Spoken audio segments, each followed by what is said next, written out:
বলছিলেন যে ওই যে মানুষের পায়ে যে সিজদার বিষয়টা, হ্যাঁ, এই মানুষের পায়ে আদম হয়ে আদমের পায়ে যে সিজদা করছেন আপনারা, এই সিজদা কেন করছেন এবং কেন, কোথা থেকে পাইলেন এই সিজদাটা? এর এর মধ্যে হলো আপনার প্রশ্নের মধ্যে কিছুটা ভুল আছে, আমি সংশোধন করে দিই। সেটা হচ্ছে আমরা আদম নই, আমরা আদম সন্তান। কারণ আদম একজন নবীর নাম, একজন মহাপুরুষ ছিলেন তিনি। এই নবী তৈরি করার ক্ষেত্রে আল্লাহ অনেক কাহিনী বলেছেন।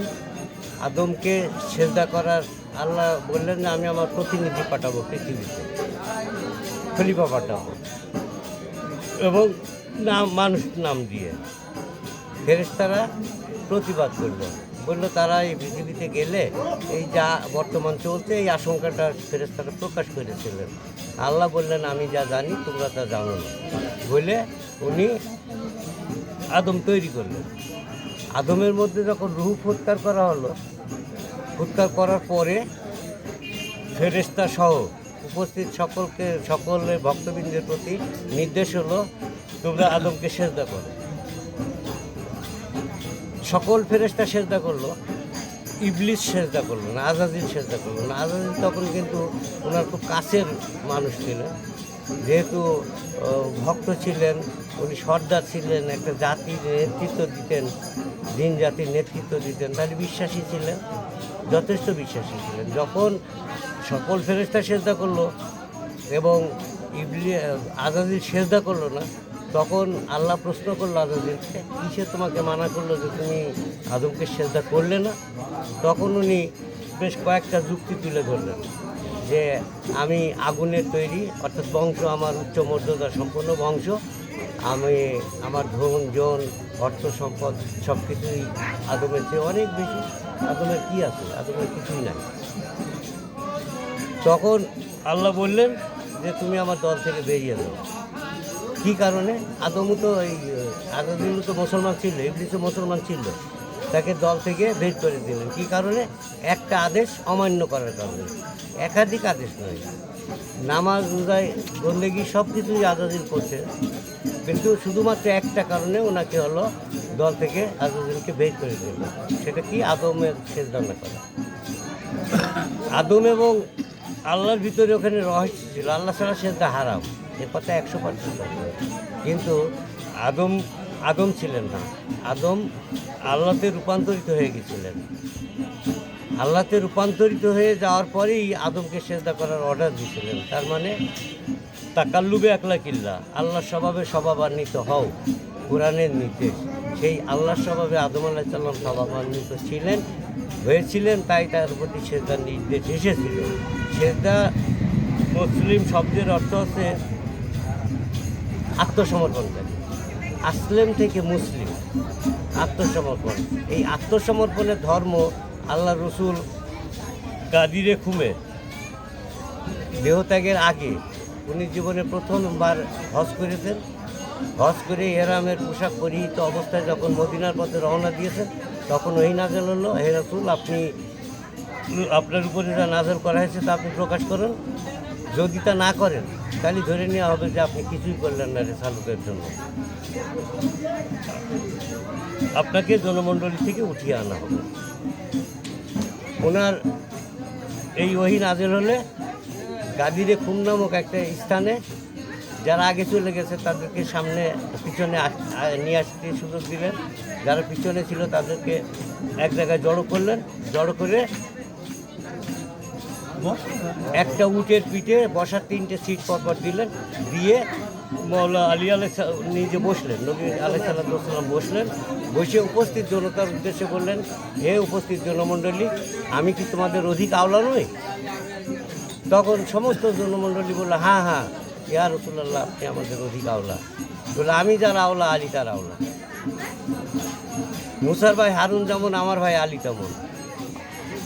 একটা নূরের 2টা টুকরা, একটা আমি একটা আলী। আমি জ্ঞানের নগর, আলী সেই নগরের দরজা বলে এইবার আলীকে 2 হাত উঁচু করে তুলে ধরলেন জনতার সামনে। আজ থেকে আলী যেদিকে মোড় নেবে ধর্ম সেই দিকে মোড় নেবে। হে আল্লাহ, আপনি জেনে রাখুন যে আজকে থেকে যে আলীর সাথে বন্ধুত্ব করবে তুমি তার সাথে বন্ধুত্ব করো, যে আলী সাহায্য করবে তুমি তার সাথে আলীকে সাহায্য করো, আর যে আলীর সাথে শত্রুতা করবে তুমি আল্লাহ তার সাথে শত্রুতা করবে। ছোট্ট একটা ভাষণ দিলেন, দেওয়ার পরে ওনাকে ওখানে নামিয়ে দিলেন, দিলে উনি চলে গেলেন তাঁবুতে, মওলা আলী আলাইহিসসালামের তাঁবুতে। ওনার উপস্থিতিতে সমস্ত 1400 ভক্ত সবাই ওই তাঁবুতে যেয়ে মওলা আলী আলাইহিসসালামের কাছে বায়াত গ্রহণ করলেন, আনুগত্যের সেজদা দিয়েই বায়াত গ্রহণ করলেন। তার আগেও ওনারা মুসলমান ছিলেন, না হলে রসুলের সঙ্গে হজযাত্রী হতে পারতেন না। খালি নেতার প্রতি আনুগত্য, ইমামের প্রতি আনুগত্য সেজদার মাধ্যমে করালেন। পরেতে ওই জায়গায় ওই অনুষ্ঠানের খলিফা উমর ছিল, পরবর্তীতে সে খলিফা হয়েছিল, তখন খলিফা না। উমর বলছে বাক্কান ইয়া আলী ইবনে আবু তালিব, ধন্য ধন্য আবু তালিবের পুত্র আলী, তুমি আজ থেকে সকাল সন্ধ্যা মোমেন নরনারীদের প্রাতঃস্মরণী হবে। বুঝলে ওনারা মক্কা থেকে, এই মদিনা থেকে মক্কায় চলে আসলেন। মক্কায় আসার পরেই সরাসরি আলী রেসালতকে অস্বীকার করলেন। করার পরে আল্লাহ রসুল বললেন, নিয়ে আসো কাগজ কলম, আমি লিখে দিয়ে যাই যাতে বিভ্রান্ত না হয়। কিন্তু তারপরও যখন শুনলেন আল্লাহ রসুল ওসিয়ত করে যাচ্ছে আলীর উপরে, তখন ওরা আবার এসে উমর এসে আবু বকর এসে ওদের লোকজন এসে গোলযোগ সৃষ্টি করলেন। এমন একটা গোলযোগ সৃষ্টি করলেন যে মারামারি হওয়ার উপক্রম। তখন উনি রাগতভাবে বললেন, যাও তোমরা সবাই বেরিয়ে যাও ঘর থেকে। যাদের বেরিয়ে যাওয়ার তারা বেরিয়ে গেল, যারা ঘরের মানুষ তারা ঘরে থাকলেন। এবং উনি অল্প কিছু সময় পরে রাব্বি হাবলি ইয়া উম্মতি, রাব্বি হাবলি ইয়া উম্মতি, হে আমার রব, আমার উম্মতকে আমার সঙ্গে দাও, যে কয়জন আছে এদেরকেই আমার সঙ্গে দাও বলে উনি দেহত্যাগ করলেন। দেহত্যাগের 72 ঘন্টা পরে নেতা নির্বাচন করিয়ে নিয়ে ওনারা আসছেন, আলীর নেতৃত্বকে অস্বীকার করে। মওলা আলী আলাইহিসসালামের নেতৃত্ব দিলেন, রেসালতের দায়িত্ব দিলেন কে?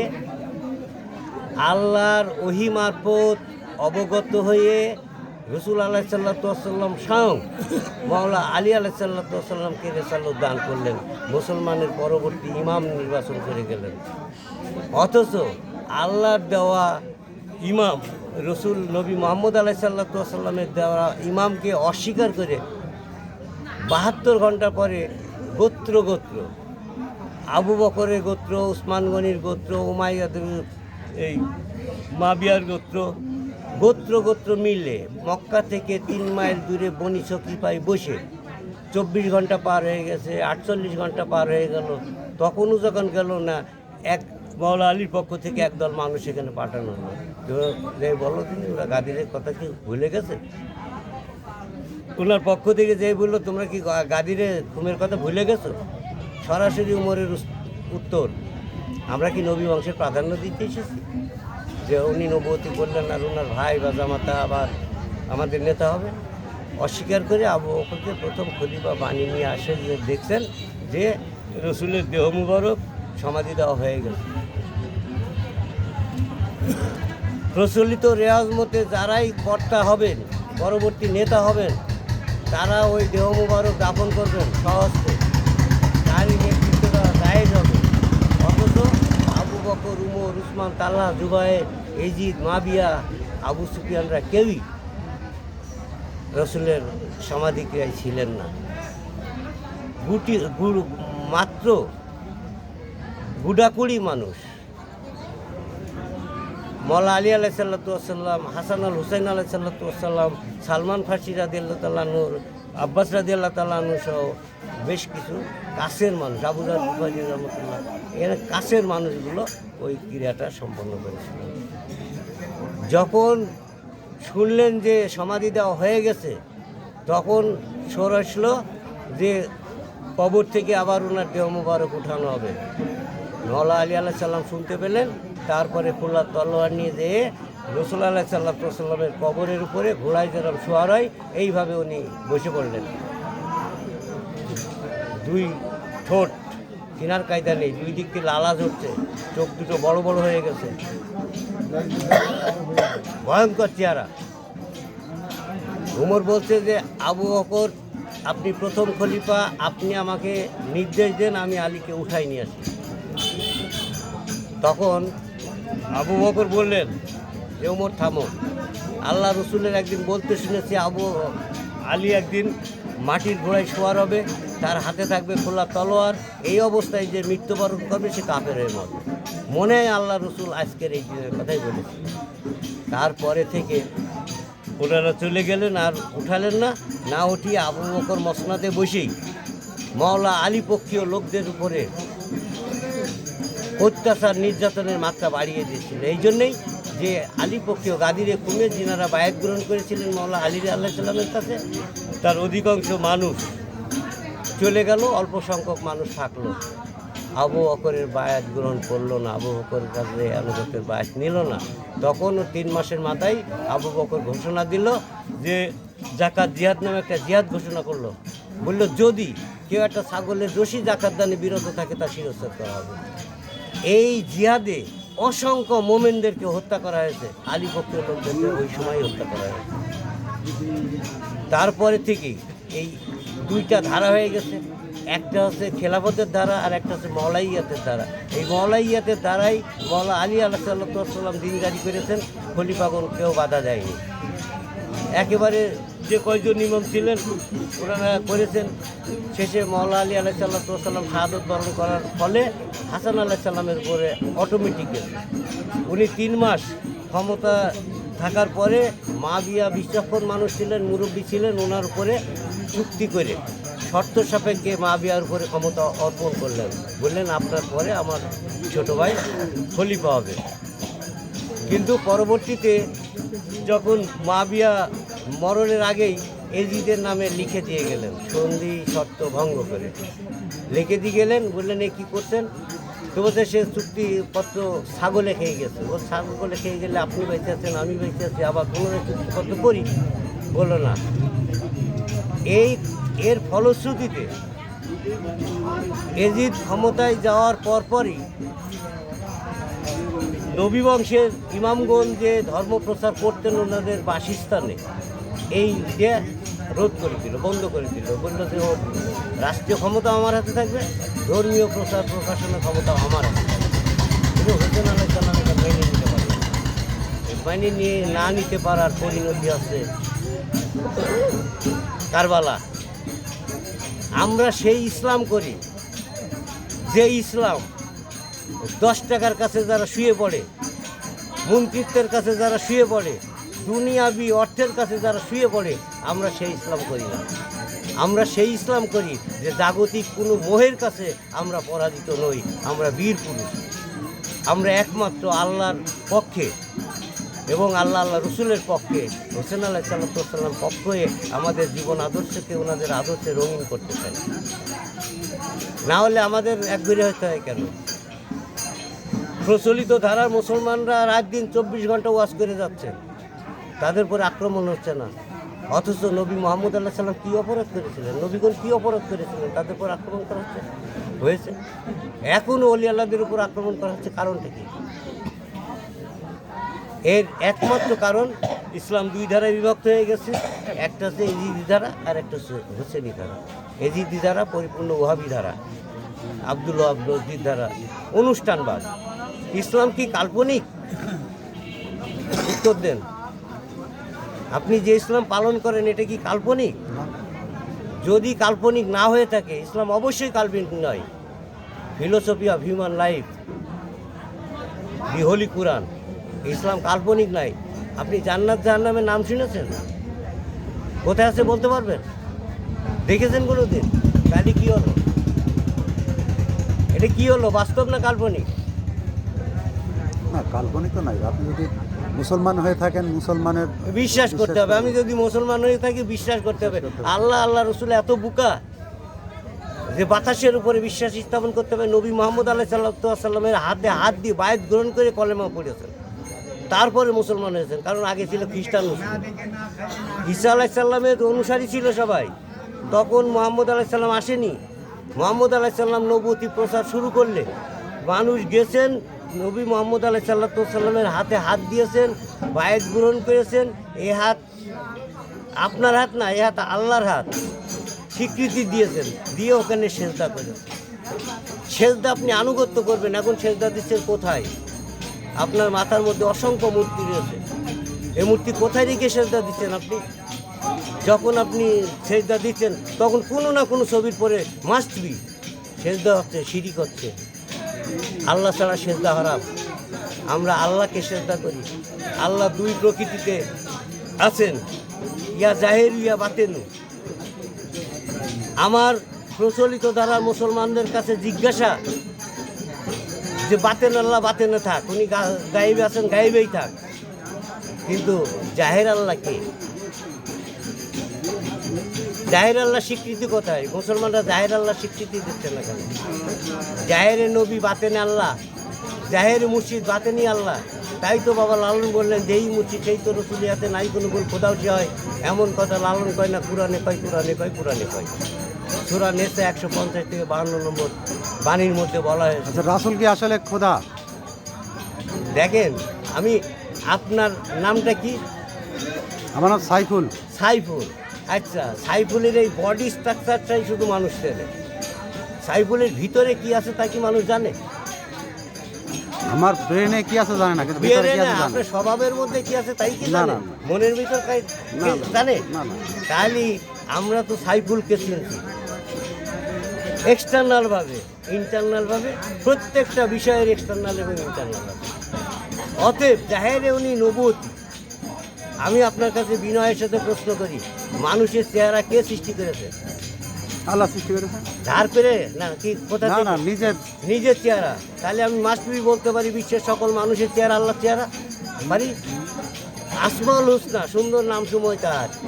এখানে যত মানুষ আছে, এই মানুষের কারোর নাম কি অসুন্দর আছে? না। বিশ্বের পুরো ভাষাভাষী মানুষের নাম কি অসুন্দর আছে? তাহলে নামটাও আল্লাহ।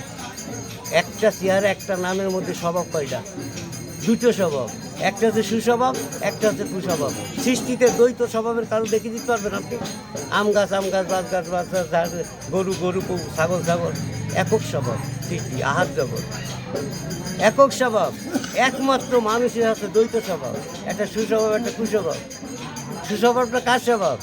আল্লাহ বা আল্লাহ রসুলের স্বভাব। তার কয়টা হলো আল্লাহ? একটা মানুষ দেহের মধ্যে ঠিক আর আল্লাহ, নাম আল্লাহ, সুন্দর স্বভাবটাও আল্লাহ। আর একটা কুস্বভাব আছে, ওটা কে? শয়তান।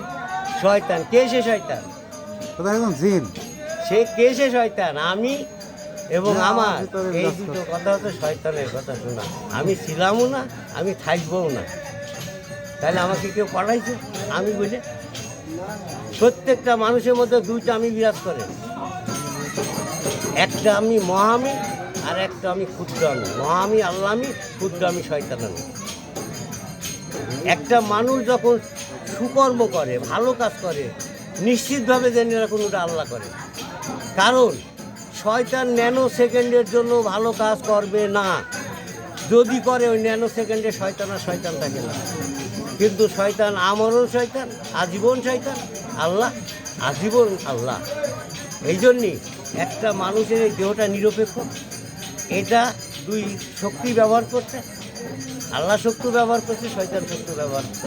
বিচার্য বিষয় কোন শক্তি আমার এই দেহ মনকে অধিক টাইম বিচার ব্যবহার করছে, দেখবেন শয়তানই ব্যবহার করছে। এই জন্যেই সার্চিং অ্যান্ড ডিলেটিং।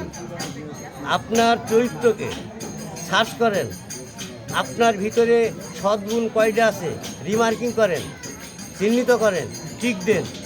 মন্দ দোষ কয়টা আছে সেটাও দেখেন। দেখে দেখে ওটাকে গোল রাখবেন। কারণ কুরবানি করার আগে পশুর গলায় মালা পরাতে হয় না? আপনার ভিতরে যে পশুত্বগুলো আছে আপনি এখন জানেন না, কিন্তু যখনই আপনি মেডিটেশন করবেন, যখনই আপনি সালাদ করবেন, অর্থাৎ সার্চ করবেন, তখনই আপনি আপনাকে জানতে পারবেন। নো যাইছেন, আপনি আপনাকে জানেন। এবং আপনার ভিতরে যে অতিরিক্ত সম্পদ আছে, অতিরিক্ত সম্পদ রাখতে বলেছে না জাকাত করতে বলেছে? অতিরিক্ত সম্পদ জাকাত করতে বলেনি। প্রচলিত যে জাকাত, এই জাকাত কুরআন বলেনি। মালের অতিরিক্ত সম্পদ, money wealth, health is well, character is most well, money loss nothing loss, health loss something loss, character loss everything loss. তা যদি হয়ে থাকে তাহলে আপনার ওই উত্তম চরিত্রের মধ্যে অউত্তম কিছু ঢুকে গেছে। যেমন কথা বলার মধ্যে আল্লাহ রসুল সত্য কথা বলতেন, হালাল খাদ্য দ্বারা জৈবিক চাহিদা পূরণ করতেন, আমাদেরও একই নির্দেশ দিয়েছে। আমরা কথা বলার ক্ষেত্রে সত্য মিথ্যা দুটোই বলছি। অতিরিক্ত কোনটা? নিশ্চয় মিথ্যাটা অতিরিক্ত, ওটা বর্জন করতে হবে, ওটা তালাক দিতে হবে, ওটা জাকাত করতে হবে। কারণ জাকাত করলে কী হয়? মাল পবিত্র হয়। গোডাউনের মাল সোনাদানা ব্যাংকে অপবিত্র, ওর অপবিত্রতা বলে কিছু আচ্ছা, আমরা সংক্ষেপে আপনার কাছে আমার একটা প্রশ্ন, সেটা হচ্ছে যে নামাজের যে বিষয়টা, আমরা সাধুদের অনেকগুলো সাধুদের সাথে কথা বলেছি, তারা বলছে নামাজ কায়েম করতে হবে। কোরআনে কোথাও নামাজে পড়ার কথা বলা নেই। এই কথা 100% সত্য। নামাজ ফার্সি শব্দ, আচ্ছা, পুরাণিক শব্দ আছে সালাত। সালাত। আমি এখানে সালাতের কথা বলেছি। নিশ্চয় সালাত অন্যায় থেকে দূরে রাখবে। নামাজ পড়ে কি কেউ অন্যায় থেকে ফিরে এসেছে এরকম দৃষ্টান্ত দেখাতে পারবেন? আপনার সামনে যত নামাজি আছে, আপনি সাংবাদিক মানুষ, দেখান তো দেখি পারেন কি না। আর আমি আপনাকে যে সালাতের কথা বলছি, সালাত দাঁড় করাতে হবে। আপনি আপনার মুখের উপরে সালাত দাঁড় করান, প্রতিজ্ঞা করেন আজ থেকে মিথ্যা বলবো না, হারাম খাবো না। যদি আপনি এখানে স্ট্যান্ডিংভাবে দাঁড়িয়ে থাকতে পারেন, তাহলে নিশ্চয়ই এই পদ্ধতির মাধ্যমে অন্যায় থেকে আপনি দূরে যাবেন না, যাবেন না। তাহলে আপনার সপ্ত ইন্দ্রিয় দ্বার, 7টা সিসি ক্যামেরা আল্লাহ প্রত্যেকটা মানুষের বডির সাথে লাগাই দিয়েছে, শোনা অটোমেটিক ফিলিং হচ্ছে। অস্বীকার করবেন? আপনি চোখ বুঝে অন করেন, আপনার ডিস্ক খোলেন, দেখেন সেই কৈশোরকাল থেকে এ পর্যন্ত সব মেমোরি এসেছে। সচিত্র প্রতিবেদন, এই জন্যই সচিত্র প্রতিবেদন প্রতিদিন পাঠ করেন। কেতাব পাঠ করার কথা বলা হয়েছে, এই মানব দেহকে কেতাব বলা হয়, পুস্তকের নাম কেতাব নাই। কারণ তো যখন কেতাবের পাঠ করার কথা বলা হয়েছে তখন এই পুস্তক কিতাবের জন্মই হয়নি, বুঝেছেন তো। রসুলের সুদীর্ঘ 23 বছরের পরিশ্রমের ফসল আছে পবিত্র কোরআন, একদিনের না, সুদীর্ঘ 23টা বছরের সাধনার ফল। উনি এইটা মানব জাতির মুক্তির জন্য, ওনার জন্য না, আমাদের মুক্তির জন্য। আল্লাহ রসুল নামাজ পড়েছে। স্কুলে শিক্ষক পড়ে না, শিক্ষকতা করতে যায়, পড়াতে যায়, নিশ্চয় পড়াতে যায়। নবীগণ যুগে যুগে এসেছেন মানব জাতিকে হেদায়েত দেওয়ার জন্য।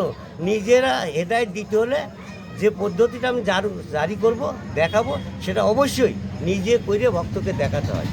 আল্লাহ রসুল্লাহ এবং জ্ঞানীগণের এটাই পদ্ধতি, যে নিজেরা যা করেনি তা কখনো অন্যকে পরামর্শ দেবেন না। নিজেরা যা যা করেছেন সেই পরামর্শটাই উনি দেবেন। আমাদের বিধানটাও তাই। অথচ আত্মিক সংশোধনের, ক্যারেক্টার সংশোধনের কোনো বয়ান নেই। 5 ওয়াক্ত নামাজ, হজের সময় হজ, আর কুরবানির সময় কুরবানি, আর এই যে 1 মাস রোজা, এর মধ্যে ইসলাম সীমাবদ্ধ, যার সামাজিক কোনো প্রভাব নাই। আজকে মার্কেটে কি হচ্ছে? যাই দেখেন টুপি মাথায়, হাজি গামছা পরনে, গায়ে, অধিকাংশ দোকানদারের। অথচ মাল এত ঊর্ধ্বগতি কেন? এরা কারা? এরা কারা? তাহলে পোশাকি মুসলমান হলে হবে না শোনা, দেহের নাম কবর, বুঝেছেন তো। আর জাহান্নামের শাস্তি আছে টেনশন আর রোগ ব্যাধি। 7টা জাহান্নামের অবস্থান মস্তিষ্কের মধ্যে, জান্নাতের অবস্থানও মস্তিষ্কের মধ্যে। জান্নাত জাহান্নামের একই দরজা। জাহান্নামের দরজা বন্ধ করলে জান্নাতের দরজা খুলে যায়। মিথ্যা কথা বন্ধ করবেন, সত্য কথা বলবেন, জান্নাতের দরজা খুলে যাবে। হারাম খাওয়া বন্ধ করবেন, হালাল খাদ্য খাবেন, জান্নাতের দরজা খুলে যাবে। চোখ দিয়ে সুদৃষ্টি দেবেন, সুপথে চলবেন, জান্নাতের দরজা খুলে যাবে। কুদৃষ্টি আছে, কুপথে চলছেন, ওটা বন্ধ করে দেন। এভাবে 7টা ইন্দ্রিয় দ্বারকে পরিশুদ্ধ করেন, আত্মিক পবিত্রতা আসবে এবং আপনার শক্তি বৃদ্ধি হবে। মিথ্যা হচ্ছে দুর্বল, সত্য হচ্ছে শক্তিশালী। অতএব যদি আপনি সত্যের পরে দাঁড়াতে পারেন, অবশ্যই আপনি শক্তিশালী হবেন মানসিকভাবে। সব বলের উপরে বল হচ্ছে মানসিক বল, এটাই হচ্ছে আধ্যাত্মিক বল। জয় গুরু, জয় হোক সারা বিশ্ব মানবাত্মার। এবং সবাই নিজেদের পাঠ করুক এবং সার্চিং করুক এবং ডিলেটিং, তালাক দিক, জাকাত করুক, কুরবানি করুক। সেটা কি? আপন স্বভাবের অতিরিক্ত অংশ, বন্ধ অংশটা। স্ট্যান্ডার্ড ক্যারেক্টার আছে রসুল আলাইহিস সাল্লামের ক্যারেক্টার, আমাদের কাছে আমাদের মুর্শিদের ক্যারেক্টার আছে। যেহেতু আল্লাহ নবী গত হয়ে গেছে, এখন জাহেরে আছেন মসজিদ, ওলিয়ে কামেল মসজিদ, এনাদের চরিত্রের সাথে আমরা সম্পৃক্ত হওয়ার জন্য আপনারা সাধনা করছি, চেষ্টা করছি। গুরু কৃপা করলে আমরা অবশ্যই আগামী দিন পরিপূর্ণ আলোকিত মানুষের রূপান্তরিত হতে পারবো। জয় জয় হোক সারা বিশ্বে মানবতা। আমি অনেক সাধুর সাথে কথা বললাম, তো তাদের থেকে আপনি একটু ভিন্ন, আপনার কথাগুলোর ভিতরে অবশ্যই ভিন্ন। গোছালো ইয়ে আছে। যাক, আপনার সাথে কথা বলে অনেক ভালো লাগলো। আর আপনার এই ভিডিওটা সারা বিশ্বের মানুষ দেখবে, দেখুন, তো সেই বিশ্বের মানুষের কাছে আপনার যদি কিছু বলার থাকে আপনার ধর্ম নিয়ে। ধর্ম নিয়ে বাড়াবাড়ি করে লাভ নাই। যত নবী এসেছে পৃথিবীতে সব আল্লাহর পক্ষ থেকে এবং সত্য সুন্দর বিধান নিয়ে স্ব নবী রসুলদের প্রতি, স্ব মসজিদের প্রতি পূর্ণ আনুগত্য এবং বিশ্বাস রাখার জন্য, ভক্তি বিশ্বাস রাখার জন্য আমি বিশ্বের মানব জাতিকে অনুরোধ জানাই। ঠিক আছে, ধন্যবাদ আপনাকে। ঠিক আছে, দেখা হবে।